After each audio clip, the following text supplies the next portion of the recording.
در اسلام دختری تقوا را گرفتن روا است یا دختری امکی را؟ با میگن اگر گیری فرزند ناسالم به دنیا می آید. خب بعدا این برادر طلب دعا کرده است. دختری تقوا و دختری امکی را گرفتن البته اجازت است، اینا محرم نیستند. خاله محرم است، تقوایی محرم است، عمه محرم است، لیکن فرزندای اینا محرم نیستند، اینا را گرفتن اجازه است. حضرت ابراهیم خلیل الله دختری امکیش گرفت، پیغمبر خدا صلی الله علیه و سلم دختری عمه‌ش گرفتگی بدن اجازت است. اما در مورد اینکه آیا زیان دارد، زیان محرم بگیره اگر دارد. محرم مثلا انسان خواهر و اپای خودش گرفت، همون احتمال هست که کودکاشون ناقص تولد شود. خونها که یک است، احتمال است که همون کودکان ناسالم تولد شوند. چنانه که در دین زردشتی هست، دین زردشتی که تشویق تبلیغش می رود، نکاح محرمه اونا مجاز می دانستند. حتی یک پادشاه ایران دختری خودش ازدواج کردگی گرفتگی بود. اما خداوند دانا دین اسلام که دین حق است، خداوند همین محرم برای ما حرام کرد. در سوره نساء مفصلا آیه دراز نازل شد و خداوند یک به یک محرم را نامبر کرد که چی کسای ازدواجش درست است و چی کسای اجازت نیست. محرم گرفتی هم نکاح درست نیست، هم فرزندان ناسالم تولد می شوند. اما دختری عمه و دختری عمکی هیچ باکی ندارد. خدا که اجازت داده است، انشاءالله فرزندم خوب تولد می شود، سالم تولد می شود. این چیزایی که میگن نامعقول کردین.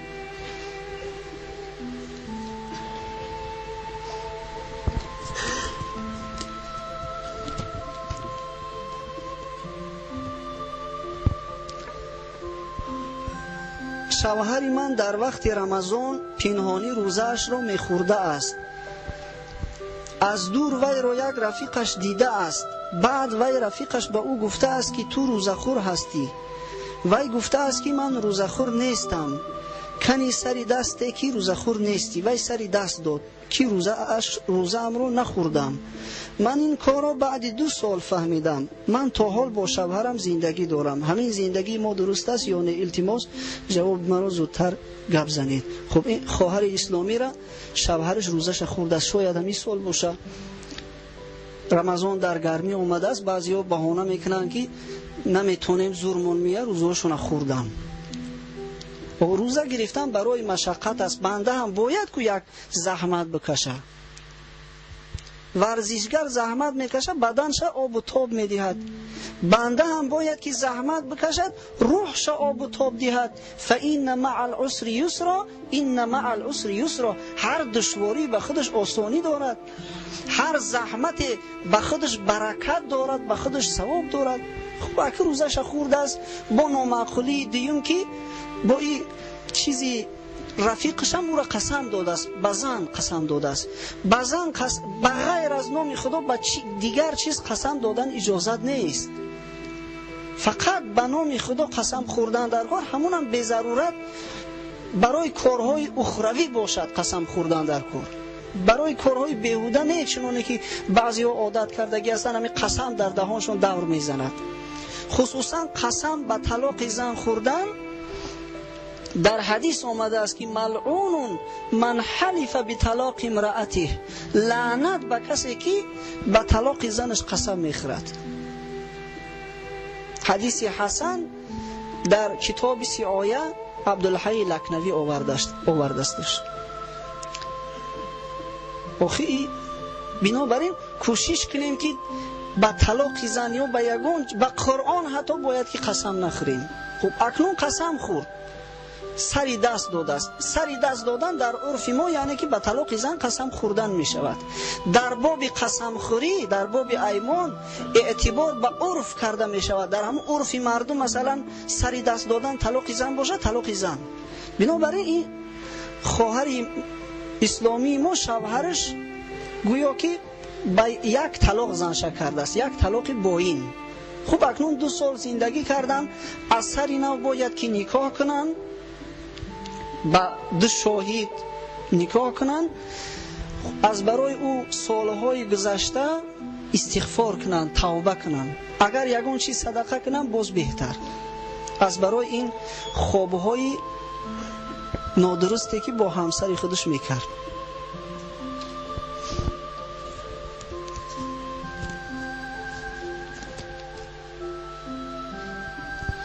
السلام علیکم و رحمت الله و برکاته.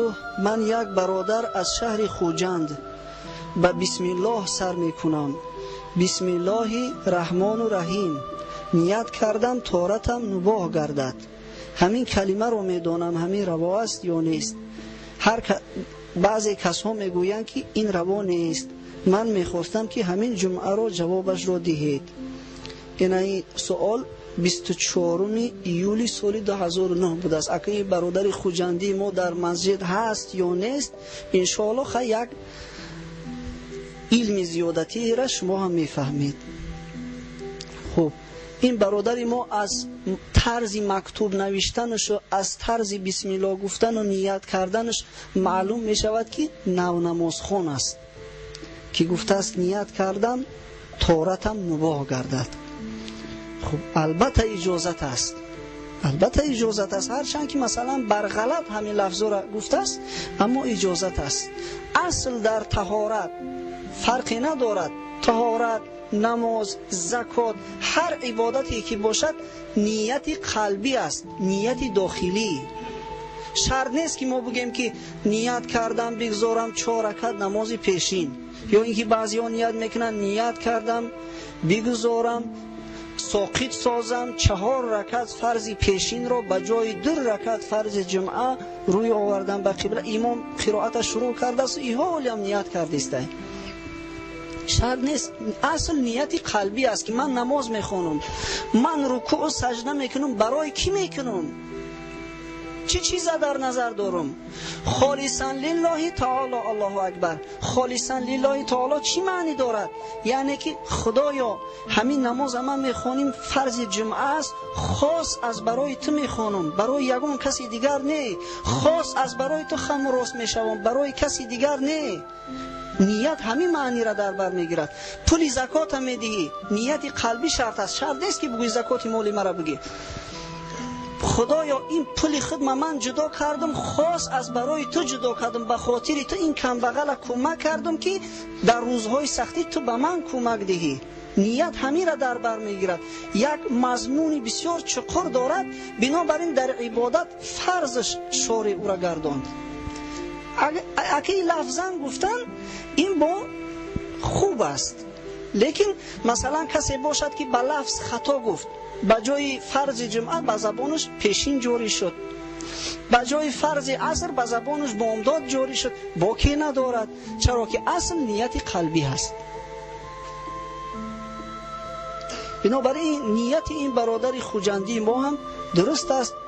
خداوند علمش بازم زاید بگرداند و صف این برادرای مسلمان در جامعه ما، برادرای عملی را بازم بیشتر گرداند. آیات اولی سوره فاتحه بسم الله الرحمن الرحیم می باشد. برای چی اولی آیت فاتحه رو در نماز پست می خونیم؟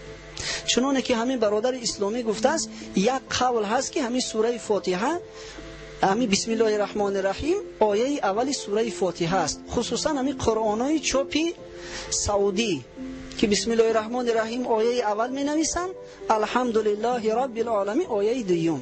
خب این مسئله اختلافی است برادران. خب این یک قول است که میگم بسم الله الرحمن الرحیم آیه اولی سوره فاتحه است.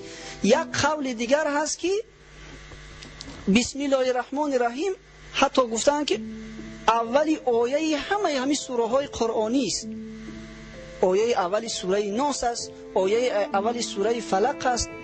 یک قول دیگر هست که بسم الله الرحمن الرحیم آیه قرآنی به علاهیدگی نیست. این قول هم هست. مثلا در سوره نمل بسم الله الرحمن الرحیم آمده است، اما یک آیه علاهیده نیست. نامه ای که حضرت سلیمان به اون ملکه صنعا نوشتگی بود، دعوتی به سوی اسلامش کرد. بسم الله الرحمن الرحیم هست، یک آیه علاهیده نیست. و اینه بسم الله الرحمن الرحیم همین خیلی آمده است، با پرگی خودش یک آیه را تشکیل نمی کند. بنابراین بعضی ها گفتن که این از قرآن نیست، الهیده از قرآن نیست.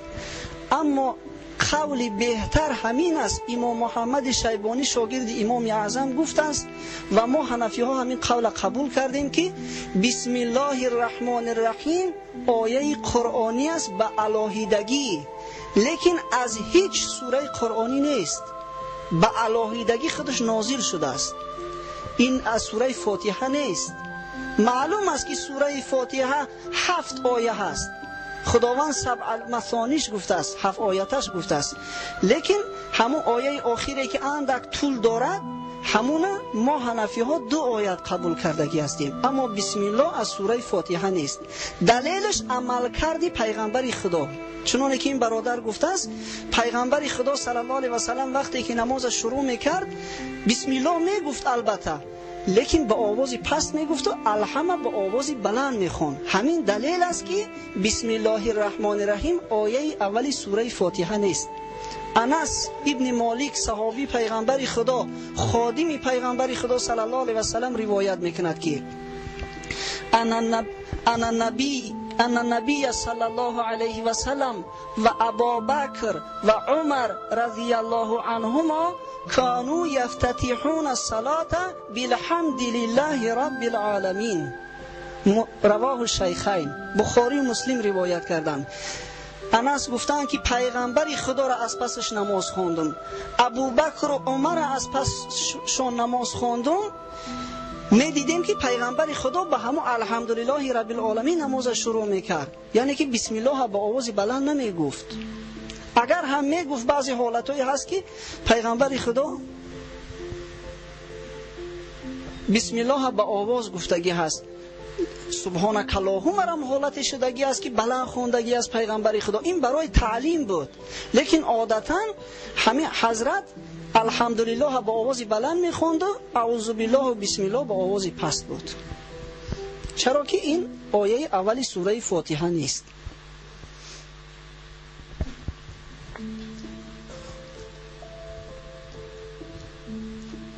خوب، به طرز بسیار مختصر همین سوالایی که همراه خود آورده بودم برای شما پاسخ گفتیم. انشاءالله باز بعضی از مسئله های هستند، بعضی از سوالات هستند که بیرون از مسجد هم به بنده میدهند، که مثلا حضرت دوملا خب بعضی قول ها هست که سال 2012 یک زمان همین سوالات زیاد شدن.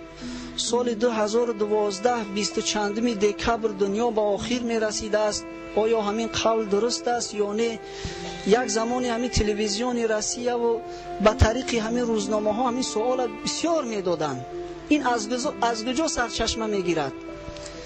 قبیله های هندوهای قدیمه که در امریکا زندگی می کردن، همینا به خودشون یک چی داشتن؟ تقویم داشتیان. همین تقویم اینها تا همین سال 2012 به اتمام می رسیده است. بنابراین همین آوازه را پیدا کردن مردم هنگامجو، مردم فتنه‌گر که سال 2012 دنیا به آخر می رسیده است. بعضی حتی در بعضی از روزنامه ها خواندم که بعضی ها طعنه می زدن که داملاها ما را از آمدن قیامت بیزار کردگی بدن. حتی در یک روزنامه خوندیم یک از سوال داده است که این داملاها نماینده های دین روحانی ما را دیوانه کردگی بدن که قیامت می شود. این علم امروزه اثبات کرده است که 2012 در قیامت می شده است. حاضر داملاها را می پرسیم این کار میکنن. چرا این خیل میکنن؟ که داملا قیامت آمدنی هست، در آمدن قیامت یگان شک شبهه نیست. اما شما از کجا این سخن گرفته که سال 2012 قیامت قایم می شده است؟ کدام علم ثابت کرده است؟ اما تقویمی که هندوهایی که در عصر سنگی زندگی میکردن همونو نوشتن، همون تقویم، از همون تقویم شما فهمیده؟ واقع شدن قیامت غیر از خداوند یگان کسی نمیدوند. برادرای عزیز، علم قیامت در پیشگاه خدا هست. حتی پیغمبر خدا صلی الله علیه و سلم از این علم خبر نداشت، حتی حضرت جبرائیل امین از این علم خبر ندارد. هر وقتی که خدا خواهد قیامت برپا میکند. لیکن از این مثلا صحبت‌های بی منفعت کشیدن بهترش این است که بنده آمادگی قیامت بیند، آمادگی قیامت دیدن در کار. ما شما را از قیامت، بعضی ها شکایت میکنن دامله ها ما را از قیامت میترسونن. واقعی در قیامت آمادگی بین. اگر از به قیامت باور نداشته باشی مرگ حق است که در پیش بینی خودت مرگ است. همین مرگ هم یک نوع قیامت است.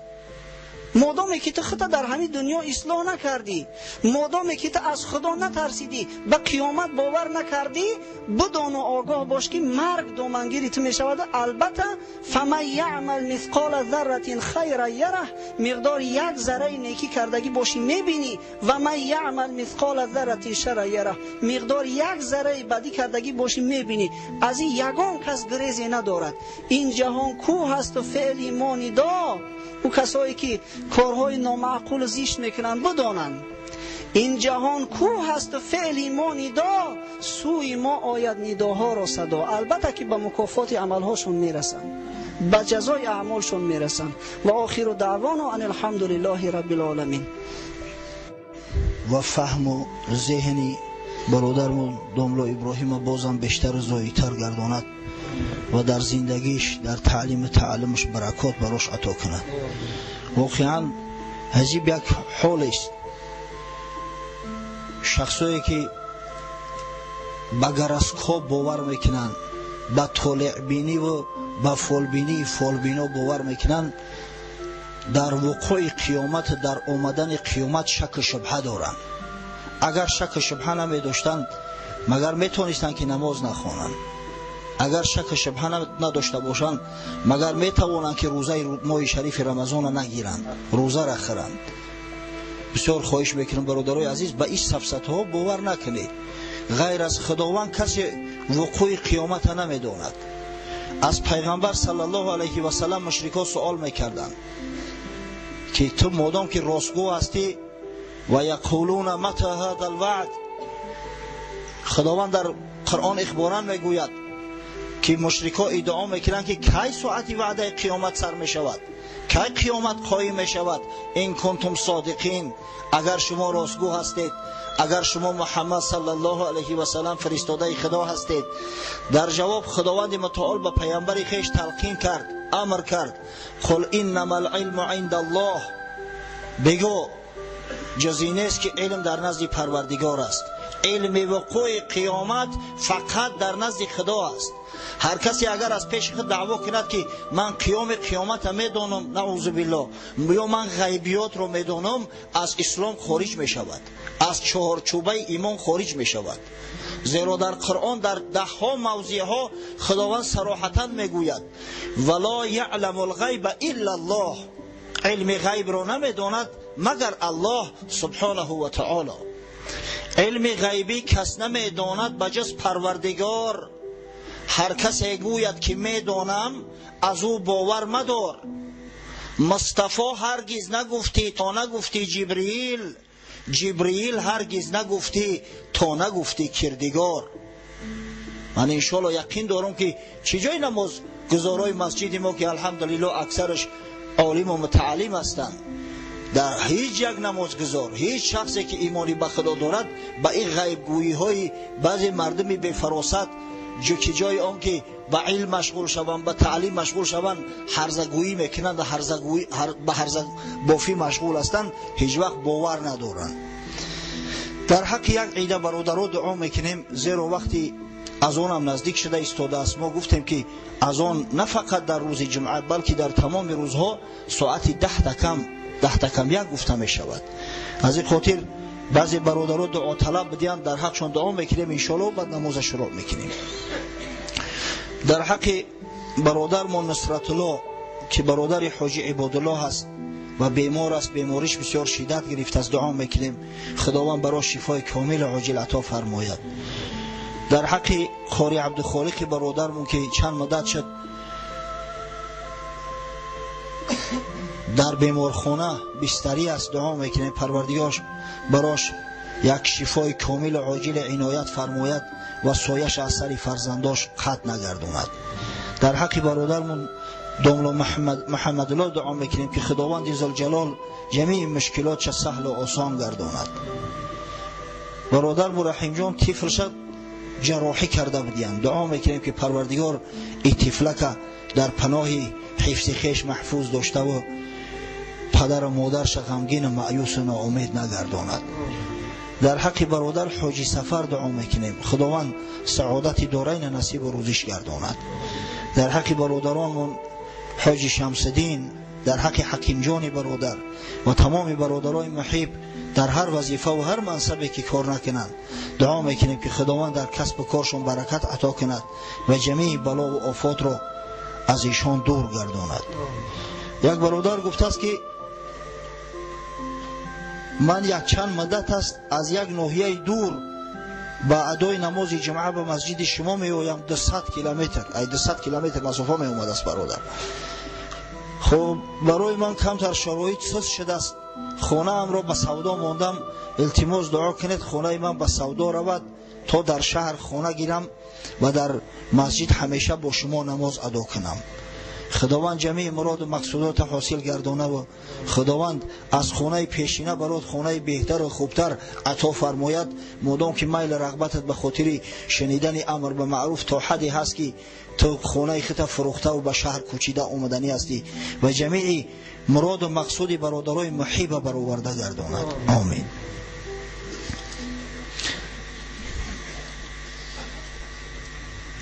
التماس همین خطاتون بسیار درازی بعد ننویسی بشو و بعضی خطا را تنبه خونی که علاقه وقت خودش تمام می شود. خب یک برادر گفته است پسر دارم با نام محمد، گپ زدن برایش مشکل است، دعای دست جمعی کنید که خداوند زبانش رو گویا و گرداند و قاری قرآن شود. خداوند فرزند به نامش سزاوار بزرگ سازد، عالم با عمل قاری قرآن و پروردگار زبانش گویا سازد و جمیع مراد و مقصود بنده های مؤمن برآورده گرداند. آمین. یک برادر میگه ما دو برادر هستیم برای تحصیل علم دنیوی به جمهوری اسلامی ایران سفر داریم، در حق من دعا کنید. دعا میکنیم که خداوند صاحب علم نافع شما را گرداند و خداوند شما را محافظت کند، ایماناتون که همو اعتقاد و ایمانی که دارید و همو پیروی که به مذهب پاکی امام اعظم ابو حنیفه دارید هرگز فراموش نکنید. حنیفه وار سفر کنید، حنیفه وار بازگشت داشته باشید. خب یک گروه مخلصای ما بودیم عزم سفر داشتیم به خاطر تحصیل علوم دنیوی، گفتند به خارج سفر داریم، در حق من دعا کنید. دعا میکنیم که خداوند جمیع مشکلات